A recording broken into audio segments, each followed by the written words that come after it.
Happy Saturday, everyone, and welcome to NASCAR Race Day here at the FS1 Studios alongside of Caitlin Vincey. I'm Paige Ellenberger, and we're so glad you're joining us because tensions are heating up as teams are beginning to feel the pressure of the awaited playoffs. However, the chaos begins tonight at the last great Coliseum. Caitlin, it's Bristol. What can you say about the final three races and the importance of playoff security heading into tonight's big race? Yeah, well, as you mentioned, Bristol, I mean, it doesn't get more intense than that racetrack, right? It's a short track. It's one of those places where you don't have a lot of room for error. Things go very quickly at that type of racetrack. And I feel like there's a handful of guys who are around that cut line who have actually had past success at Bristol Motor Speedway. So there is a number of individuals who've already won this year that we can expect to be the usual players at Bristol Motor Speedway. I'm thinking of guys like Kyle Busch, Denny Hamlin. But yeah, to your point, there is so much on the line right now with just 3 races to go before the cutoff. Chaos will be anticipated, that is for sure. But speaking of that big Michigan win, let's take a look back at that 400-mile track located in the Irish Hills of Michigan in today's Race in 90. 81 degrees, partly cloudy, perfect to go racing. Today's 400 miles are going to be spectacular. Green flag goes in the air. Pole sitter Brad Keselowski opts to start the race on the outside lane, and he'll jump out to the lead in turn 1. 48 car Jimmy Johnson just come off of turn 2, Alex and Jeff, and got in the wall. For the third time this year, Martin Truex Jr. will pick up a stage win. Brad Keselowski is the leader at lap number 74.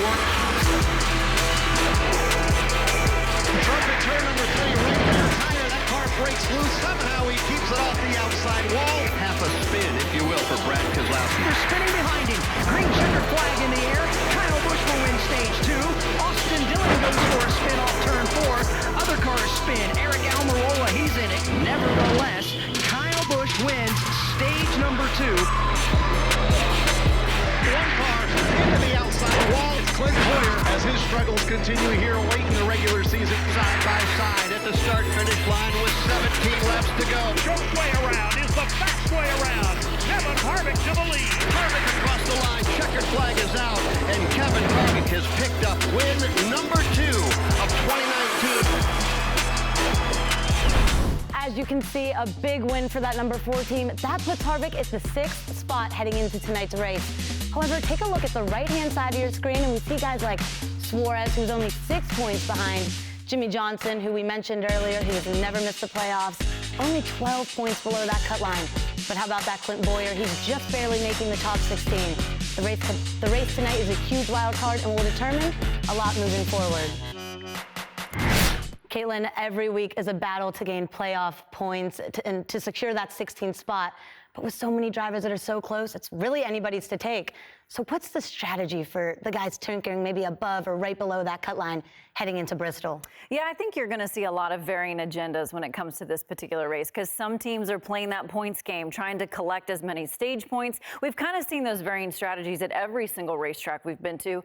Others are still hoping to go all out for a race win to try and have a Hail Mary last possibility of getting into the playoffs. I think of teams like Ricky Stenhouse Jr. Obviously, he's way below the cut line, but we've known in the past that he's had success at Bristol Motor Speedway. That could be a team that's maybe hoping to capitalize with the all-out going for a race win. But yeah, there's going to be a lot of varying strategies, a lot of different agendas for these teams as they, force and fight their way into the playoffs. You are definitely right on that one, and there's indeed a lot on the line, like you said, for a few of those guys as we finish out the regular season.